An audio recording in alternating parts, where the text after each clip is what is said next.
Hello, ladies and gentlemen. My name is Blackwell, and I've got a bit of a different video for you today, based on some research that I've conducted myself, and I've asked people in the Fallout 76 community, figureheads of the streaming world, and so on, their thoughts and feedback about like the state of the game, and we've come up with this list of 11 things that Fallout 76 needs to add/improve to improve the overall state of the game as it stands. Now, this doesn't mean like map extensions and new content, new, quests and all this stuff, because by nature, when the game is, added upon, it's going to have that sort of thing. We've got expeditions on the way, and we've probably got some new adventures and stuff, some NPCs and quests coming anyway. So just bear that in mind.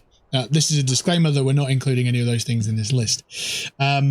This is 11 things that would vastly improve the game as it stands. Okay. So let me just pull up our list. I'll put this list in the description below afterwards once we're finished.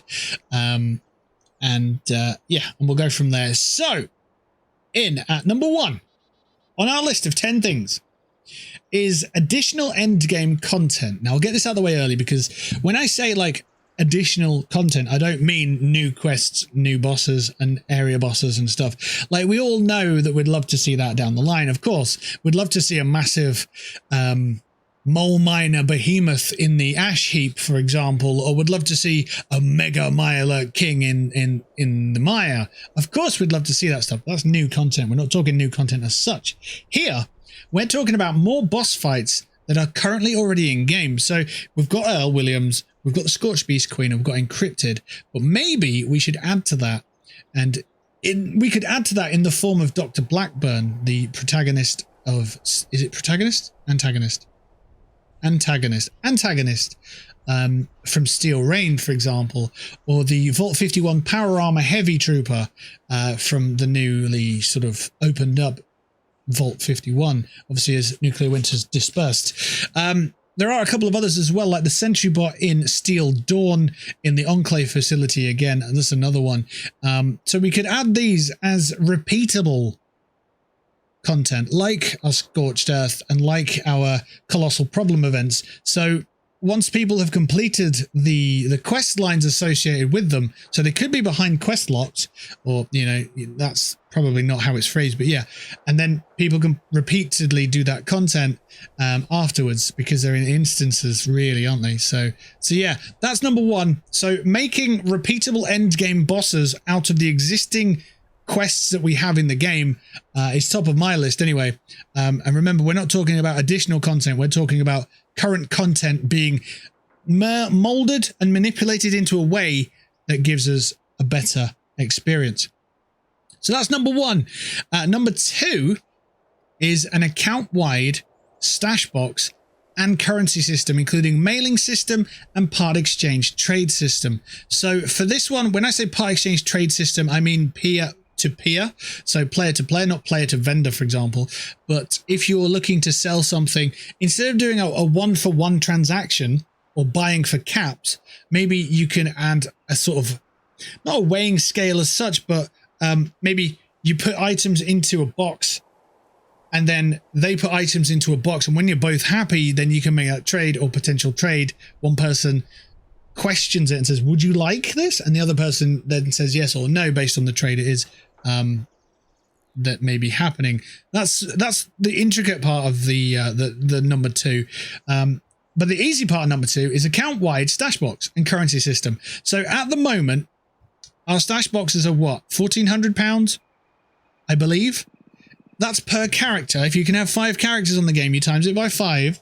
And if it is 1,400, I can't remember if it is still 1,400.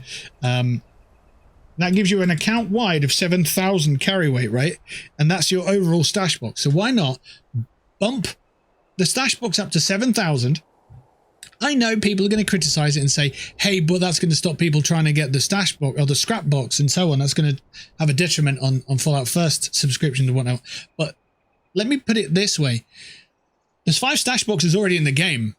Yeah, you can create 5 characters and carry all that stuff anyway. So you already have access to that kind of carry weight. The only thing that it would stop happening, and this is a good thing, is players using containers to store their valuable gear in to then switch characters and pick that gear up again, or finding an intermediary, another player, to hold that gear for them while they switch characters and then come back, right?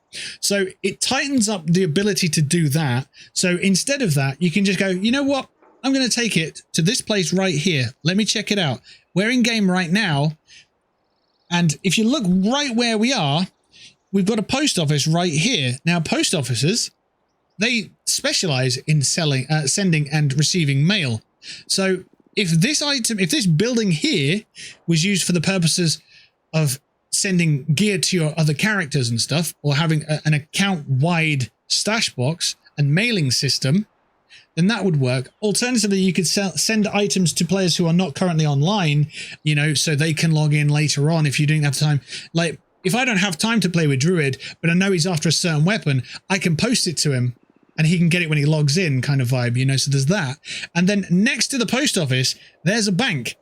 And that would work well. If you put a vendor bot in both of these places, you've got a mailing bot in there, and you could have a banking bot in there, and you could move currency from one character to another, or you could access your account's currency in there instead, and that kind of thing. So it would be really cool to be able to implement this location, which is just north of White Springs, for that purpose. I think that would be really cool. So number 2, account-wide stash box and currency system, including mailing system with part exchange trade system. It's a big ask, I understand, but that is definitely something that would improve the state of the game. All right, number 3 on our list. Fixing the bugs, squashing the bugs once and for all. I know it, like we talk about this on our streams. We stream live on twitch.tv/BlackwellTV, and we talk about this all the time. It must be a nightmare for programmers at Bethesda to inherit the game in the state it's in, with, you know, having a lot of other programmers behind, you know, in the past using that, being in that role and that kind of thing. And you've got to remember that this game started being programmed back in 2015, and the people who are working on it now might not have been working on it then, so they have to discover the bugs that have been in there since Fallout 4, and then they have to squash those. And then when there's a new patch that comes out, it may have a break on another part of the game, and it must be a very difficult thing. As your first online experience as a project, this must be an incredibly testing time for the BGS development team. Now, I know that the chat's going to get salty about this. The comments are going to get salty about this, saying, yeah, but they're getting paid this amount of money to do this kind of thing and that and all that stuff. But like, it's give them credit where it's due. Like the engine was never built for this kind of game. Just let that sink in for a minute. The engine was never built for this kind of game. And what they've been able to do with it is absolutely astounding. This is their first project, so of course they're going to slip up. I compare it with Destiny 2, but Destiny 2 have had all the Halo games, and Destiny 1, and now Destiny 2's 15 seasons in. That's where they're at, you know. So give them some time. I know 3 years is a long time. It's also why it's number 3. But like, you know, they must be working an incredibly difficult time with an incredibly difficult project, and yeah, the internet's volatile, you know. They're gonna get salty and stuff along the way. We all do it. We're all passionate about the project. If you're not passionate about Fallout 76, I'd be surprised you're watching this video right now, you know. I'm just saying. So yeah, fixing the fast travel bugs, the carry weight bugs, the enemy pathing bugs, that kind of thing, and keeping them fixed is on the list. Obviously, you want some priority into that, but it's going to be a very difficult ask. I do understand that. But yeah, having a colossal problem, great event, but then have the enemy clipping through the ceiling or through the floor, it takes away from the experience. So I'd love that to be fixed. Perfect world, it'd all be fixed, but just fixing the main bugs quickly. The quick turnaround is so important. It's mad important. If there's a bug in the game, it should be squashed in a week. Like, it should be. Like, that's not unreasonable, because other developers, AAA developers, do that as it is. So, yeah, that's yeah, we all know. The developers, the players, everyone who's interested in this game knows about the bugs already. We don't need to hark on about it, but love to get them fixed permanently. And just, we've all got our fingers crossed every time a new update comes out that things aren't going to break again. That's the state of the game. That's the feedback we're getting. Number 4. an in-game text chat. Simply put, text chat. Not everyone wants to be on a microphone. Not everyone is comfortable on a microphone.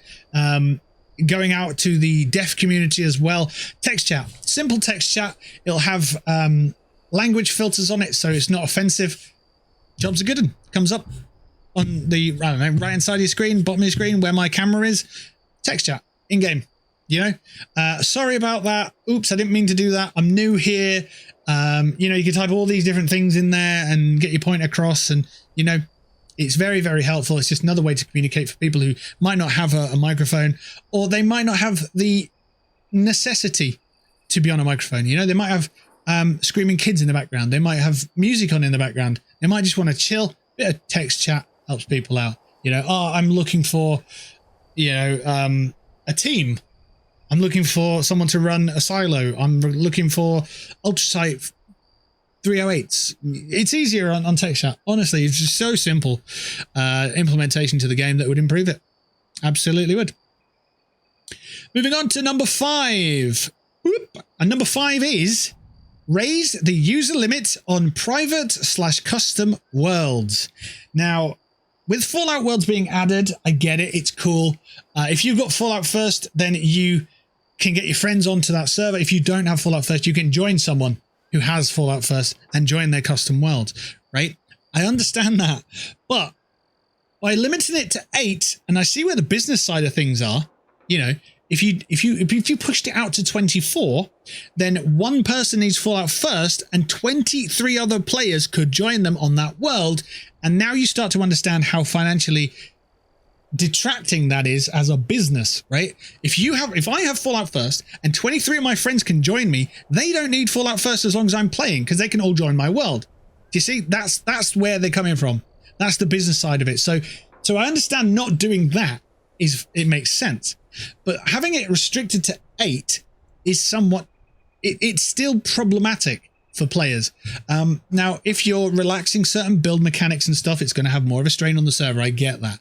But 8 players, maybe 12 players, maybe 16 players. I think 16 is probably the good place to be there. 16 times the detail. I think 16 is probably the number. 16 players on there building whatever they want, wherever they want, would probably be okay. Probably, right? It would be a middle ground between not having 24 players on there and then nobody's buying Fallout First apart from the owner of the server. But it's also going the other way. You can have 8v8. You know, you can have 4 teams of 4 fighting it out for something. You know, you can make a really good community content-based world with that. I think some of the Fallout worlds restrictions, such as if you stop fast travel and that kind of thing, if you're forcing players to move from A to B because that's your custom settings that you want in the world, then only having 8 players on a map is quite massive, really. Like, if people can't fast travel on a map because you've set it in your custom settings, 8 people scattered about this place, they're never going to see each other. So having more people and then going around in teams and having squad versus squad could be the way forward. If you've got 4 people in this area and other people join, they could jump in, kill one guy, and then be like, oh, okay, they're now speaking to their other teammates to now have a bit of a fight, you know, to have a proper scrap. With 8 players, you can't really do that. We used to run Silo Showdown, okay? And the premise with Silo Showdown is to do PvP throughout a silo. And it's frenetic. It's amazing. Now, without slap damage, it's incredible. It's really, really solid fun. But if you could expand that out and not just be like 8 people's your limit, then you can make some really exciting plays happen. So please, this is the one that I'm imploring you to do, Bethesda. I am begging you, expand the player base out on private and custom worlds. That is my number 5. And well, it's actually my number 1, but it's your number 5 on this list. Number 6. Rosters/clan systems. And in brackets here, it says like Responders, Raiders, Enclave, Brotherhood of Steel. Now, this was suggested by a solid community member who's got a ridiculous amount of hours in the game. Helps a lot of Twitch communities with their their information. They are literally an encyclopedia of knowledge. Fred, this one's yours. Thank you so much for this suggestion. I've added to it a little bit, but yeah, rosters and clan systems. So essentially, if you are a responder and that's your clan, that's bound to your character until maybe you change it. I don't know. It might be semi-permanent. It might not be. It might, who knows? So each type would have their own specific armor bonuses. For example, if you're rocking scout armor and you're in the Enclave clan or roster, then you would get a 2% effectiveness bonus per armor piece, maxing them out at 10% because you've got 5 pieces of armor, something along those lines. So people can sort of role play in a way that actually has a benefit to their game. Responders, maybe they go for the extra effectiveness would be health or something like that, or being able to get out of harm's way a little bit faster at low health, something like that. But being able to, you know, jump into a game, join a faction, join a clan, join a roster, be a part of something community in the game, and then going and doing your thing. So if you'd only be able to be in one active roster at one time. So if you were a responder for a few weeks and you were like, I'm not really into it, then you could leave the responders and then go and join the Enclave and do what they need to do. You know, it might be different effectiveness on the armor per faction. It could be something else. So like combat armor would be, you know, for the Brotherhood of Steel, and then scout armor would be for the Enclave, and then maybe figure out what you do for the raider armor for the raiders, and then maybe rust devils for the robot armor, and so on and so forth. So it would have some effectiveness in there. It'd be quite interesting to see how it would be developed as well. So yeah, I think rosters and clans would be a really good addition to this game. Yeah, so that's your number 6, I suppose. Yeah, moving on to number 7. We're over halfway. Now this kind of happens, but it doesn't happen on the sort of level that we would like it, or I would like it to be done. Number 7, boop, is to vault, excuse the pun, vault events and features over time so they're not always available. Now, Nuclear Winter's just gone, but that's going to be a permanent gone, isn't it? Survival servers came, and then survival servers went. Raids came, and then that went because the content didn't work as intended, or the community didn't engage with it as well as it could have, and that kind of thing. So what I'm thinking is, with this one, we have things like the scoreboard, we have survival servers and Nuclear Winter, right?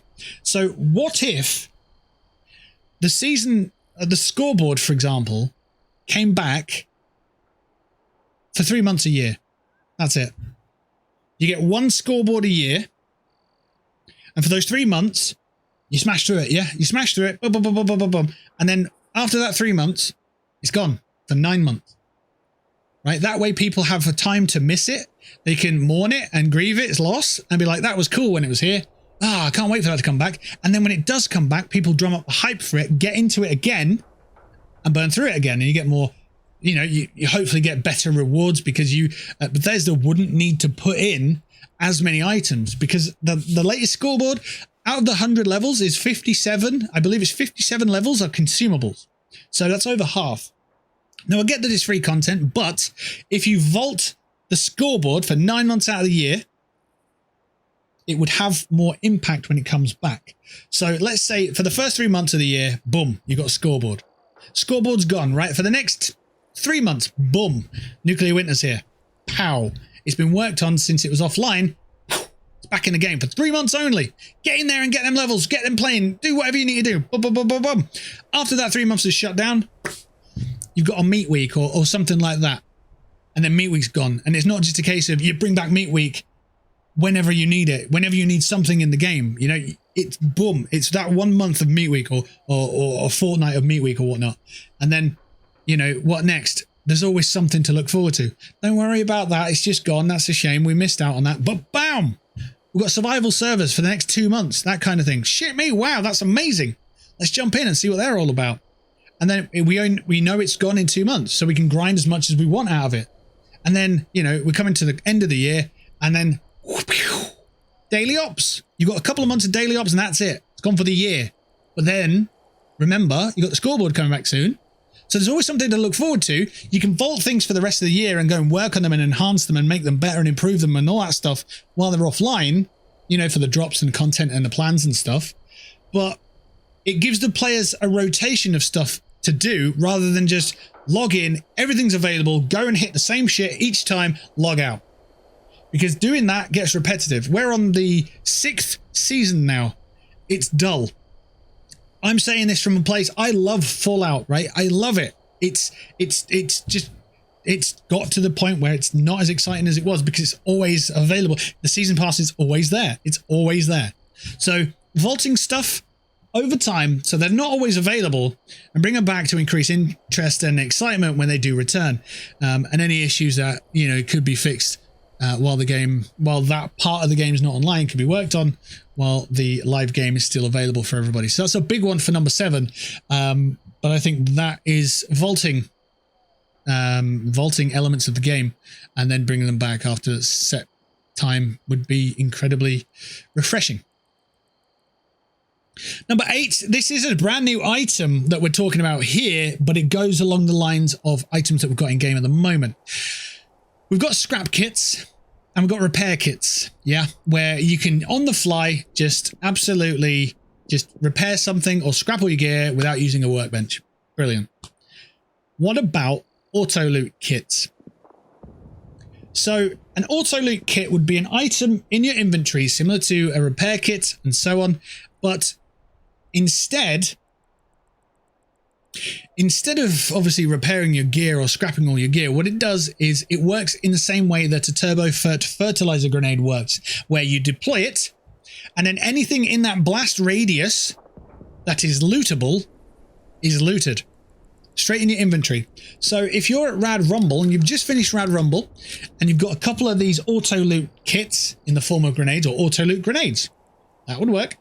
You just throw them down where the big pile of corpses are, you know, the ghouls, and it goes off and goes, doesn't hurt anybody, doesn't cause any pain to anybody or interrupt anyone's game, just goes, and then all that loot from that circle of the blast radius is now in your inventory. Simple. Absolutely simple. So automatically looting with a blast radius of the kit as like similar to the fertilizer grenade, the TurboFert fertilizer. I think that would be incredibly useful. You could put them in the Atom store. People would probably snap them up. I think it would be very, very useful, especially for Rad Rumble. Alternatively, having played Destiny 2 a bunch, and this jumps back into number 2, which is a mailing system.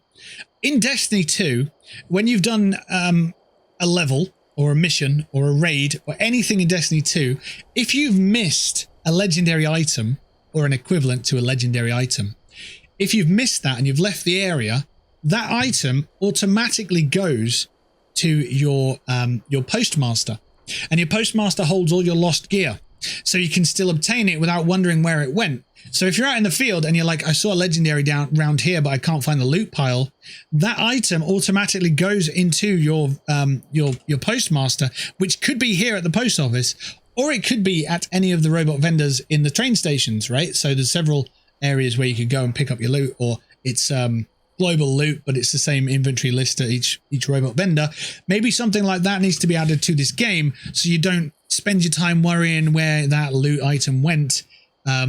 And it's a robot vendor, so you're okay, you know? And then if you do get to a robot vendor and you're like, here's my loot, excellent. Oh, I don't want it after all. Well, that's fine if you're over encumbered, if they're really heavy or whatever, because there's a legendary exchange machine right there. So it makes sense. It does. It makes sense. Right. Okay, so that's number 8 out of the way. I know it's quite a long video, but we are getting through these, and it's dead interesting stuff if you're into Fallout 76, right? You can't deny that. Number 9. I know we've got 3 more items left. Number 9. Improve enemy AI. Please give specific mobs specific traits. Give mobs specific strategies. Too many times have I seen enemies just standing still, strafing slightly, and crouching next to cover. That's all they do. You've got Scorched that do it. You've got Blood Eagles that do it. You've got Cultists that do it. You've got pretty much anything that does it. Super Mutants do it. Ghouls don't because they're mad in the brain, but like there's so many enemies that do it. Raiders do it. Brotherhood of Steel do it. It's the same strategy. Now, I know there's not that many strategies in Fallout. You know, these people are, you know, survivors rather than, you know, army trained whatevers. But like just improving that AI just to give specific mechanics to specific factions. So when you know you're up against cultists, they're going to do some, you know, the cultists flank you more than raiders because cultists believe in Mothman and Mothman would flank you. I don't know. Just different mechanics rather than just crouching, standing, or running to you in a straight line. Please. Number 9. So improve the enemy AI. Number 10. I know it's incredibly difficult to do, but optimize the game for smooth FPS in all locations, scenarios, experiences. I know that's probably a massive ask, and I probably don't know the undertaking associated with it, but I do know that if you're in an instance, your FPS goes up to about 100 frames a second if you let it. But if you're at White Springs and you're out in the open, it tanks massively. We've got 23 frames at the moment. We've got an FPS counter. Now, it's 2021. A game that came out 3 years ago probably shouldn't be giving us 24 frames a second.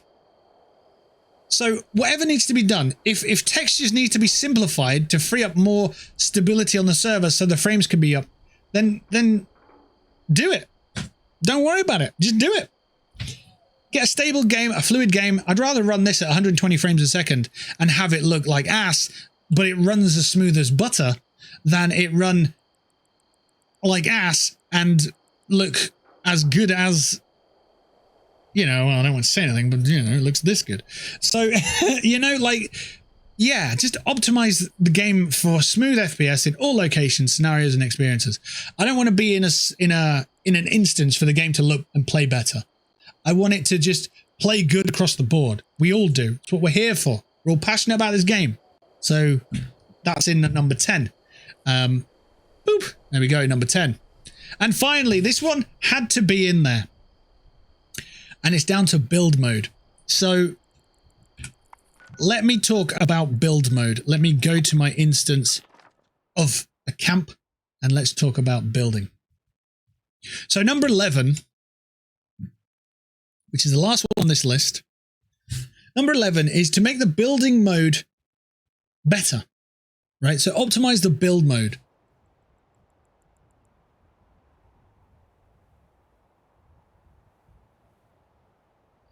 Whenever I fast travel in this game while Streamlabs is open, it absolutely struggles, like massively.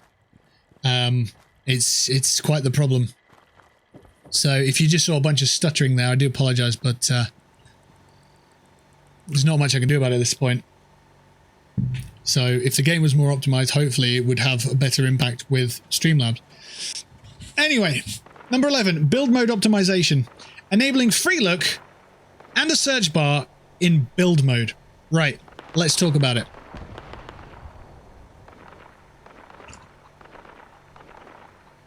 So if I go into build mode here, now you can put things down based on your player's perspective, okay?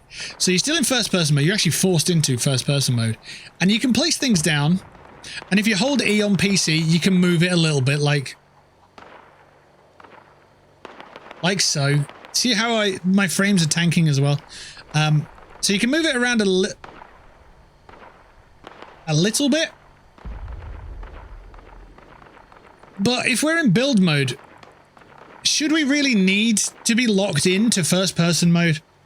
Like, why can't we go into a perspective mode like this and be like, you know what? I want to place something over here. So I'm placing it here because it's build mode after all. You don't necessarily have to have the build anchored to the player the whole time, right? So that's one thing. Being able to zoom out, zoom in, place the thing where you need it to, and that sort of thing. And speaking of anchors, the photo mode shouldn't be anchored to the player. Like, you should be able to zoom out as far as you can, as far as you want to take a photograph. It's photograph mode, for Pete's sake, you know? So the fact that photo mode is sort of anchored to the player in an orb shape is really detrimental for the game, because you can't get the greatest shots that you want, and therefore you can't put that content on social media because the photos aren't that great. You could get essentially you could get better photos of the game, get them on social media, and get people drooling over the quality of those photographs if you released some of the restrictions in photo mode, right? So that's one part of it. But building, you shouldn't need to be in first person view. You shouldn't need to be the player to put something down. If I want to put a light right up there, I shouldn't need to get my character to climb all the way up there to put a light there, right? It's not that kind. It's not a simulation game, so we don't need to. You know, we can't even go up ladders for Pete's sake. So like, yeah, just de-restricting build mode and just being able to free cam it and put things where you want them to go. Obviously, you still have the boundary line to say whether you can or can't put something down, but being able to sort of take the leash off build mode is so important, and it's so necessary in this game, especially if you're building Fallout Worlds to be this build anywhere, you know, make whatever you like content in the game. Then by all means free up some of those building mechanics. And also just a search bar. You could go off the same idea as your text chat, but a search bar in your build menu. So if I was looking for water purifier, I could just type in water and it'll just list things that are water based. So water pumps, water purifiers, water whatever's, instead of going to a tab over here, obviously still have the tabs available, you know, a water well, a water pump, all these things would come up, but this is an obvious one with water. Now, if I was to type in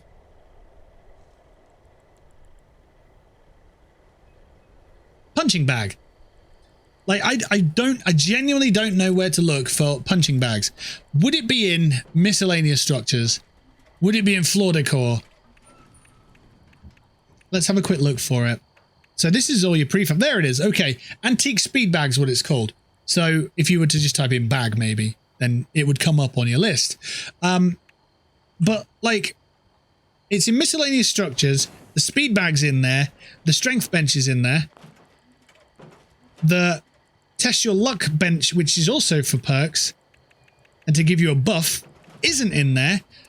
It's in floor decoration. Yeah, it's in floor decoration. So being able to just have a search bar so you can just type in what you need, you know, oh, I need a statue here. Type in statue, and then you'd get this statue. You'd get other statues that are probably elsewhere in the build mode, and go from there. So I think that it is justified and it is needed. So a search bar in your build mode, as well as restricted access, unrestricted access about how you go about building things and placing things when you're in build mode. I think they're very valuable things to add to the game as it stands. So they're the 11 things that I have researched and asked people about what they'd like to see coming into the game to improve it quality of life wise. If you've got any other additions, put them in the comments below. I'd like to see them. I'll respond to them all.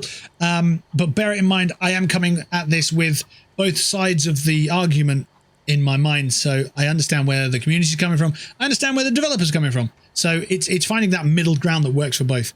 So yeah, there you go. If you like this video, hit that thumbs up button and hit that subscribe button as well. Enable those notifications so you know when the next video is out there. But from me for now, take care of yourself. I'll catch you in the next one, which will hopefully be tomorrow, making a better Appalachia. I'll see you soon. Take it easy. Have a great one.